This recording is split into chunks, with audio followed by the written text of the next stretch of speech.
കണ്ടോ, ഈ ചൂടുവെള്ളത്തിൽ ഞാൻ ഉരുകി ഒലിക്കുകയാണ്. ഞാൻ ഉരുകുമ്പോൾ എൻ്റെ ഉള്ളിലെ കെമിക്കൽസ് നീ കുടിക്കുന്ന വെള്ളത്തിൽ കലരും. പ്ലീസ്, ഇതിന് പകരം ഒരു സ്റ്റീൽ ഗ്ലാസോ സെറാമിക് കപ്പോ ഉപയോഗിക്കൂ. ഞാൻ നിങ്ങളുടെ വീട്ടിലെ പാനാണ്. എന്റെ ഉള്ളിലെ കോട്ടിംഗ് ഇളകിയിട്ടുണ്ടെങ്കിൽ ഉടൻ എന്നെ ഉപേക്ഷിക്കൂ. തീ തട്ടുമ്പോൾ ആ വിള്ളലിലൂടെ ഭക്ഷണത്തിലേക്ക് വിഷം കലരാൻ സാധ്യതയുണ്ട്. ഈ ചൂടുള്ള ഭക്ഷണം എൻ്റെ ഉള്ളിൽ നിറയ്ക്കുന്നതൊന്ന് നിർത്താമോ? ആ ചൂടിൽ ഞാൻ ഉരുകി എൻ്റെ ഉള്ളിലെ വിഷം നിന്റെ ഭക്ഷണത്തിലേക്ക് കലർത്തുകയാണ്.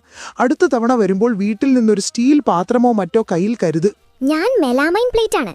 കാണാൻ ഭംഗിയുണ്ടെങ്കിലും ഞാൻ നിന്നെ പറ്റിക്കുകയാണ്. മൈക്രോവേവിൽ എന്നെ വെച്ചാൽ ഭക്ഷണത്തിലേക്ക് ഞാൻ വിഷാംശങ്ങൾ പുറത്തുവിടും. തണുത്ത വിഭവങ്ങൾക്ക് മാത്രം എന്നെ ഉപയോഗിക്കൂ. ഞാൻ പ്ലാസ്റ്റിക് കട്ടിംഗ് ബോർഡാണ്. എന്നിലെ ഓരോ പോരലുകളും ബാക്ടീരിയകളുടെ ഒളിത്താവളമാണ്. ഒരിക്കലും ഇതിൽ പച്ചക്കറികൾ അരിയരുത്. പകരം മരത്തിന്റെയോ സ്റ്റീലിന്റെയോ കട്ടിംഗ് ബോർഡ് ഉപയോഗിക്കൂ. ഞാൻ പഴയ കിച്ചൺ സ്പോഞ്ചാണ്. നിഷ്കളങ്കനെന്ന് തോന്നുമെങ്കിലും ടോയ്ലറ്റ് സീറ്റിനേക്കാൾ കൂടുതൽ ബാക്ടീരിയകൾ എന്നിലുണ്ട്. എന്നെ എപ്പോഴും മാറ്റിക്കൊണ്ടിരിക്കൂ. ഞാൻ പത്രക്കടലാസാണ്. അച്ചടി മഷിയിൽ അടങ്ങിയിരിക്കുന്ന ലെഡ് വളരെ വിഷകരമാണ്.